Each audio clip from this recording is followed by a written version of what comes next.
Enhancing video clips by correcting color or adding visual effects can be a lot of fun and a very satisfying process.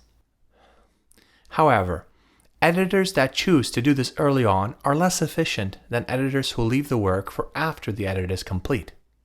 This is because it is inefficient to do image enhancement work on all the footage that has been shot as opposed to doing it only on the footage that will actually be used.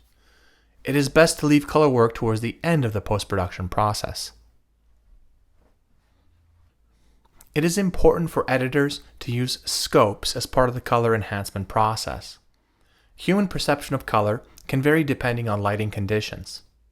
Editors cannot fully rely on their eye's perception to consistently and reliably set the appropriate levels of color in their work. Editors use scopes, which offer a graphical representation of the necessary color information.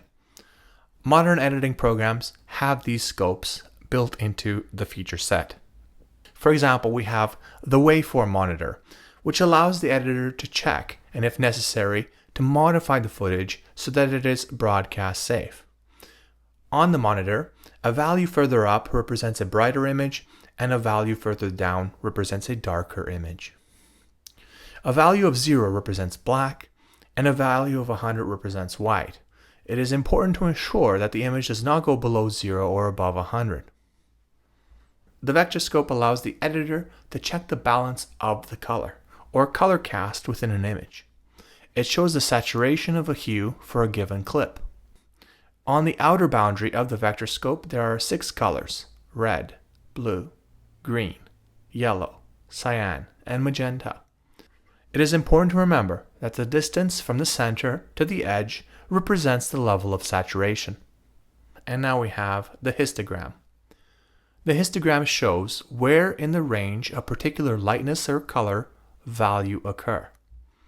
The histogram has a series of spikes. If there are more spikes on the left side of the histogram, the image will be darker. If there are more spikes in the middle, the image has little contrast.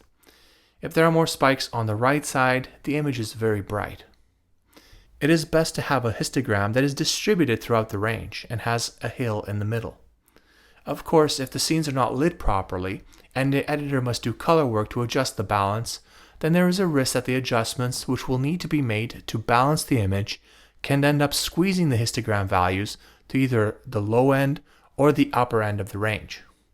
This could end up destroying the smooth tonal range, and instead it can lead to the creation of a harsher digital image with less information.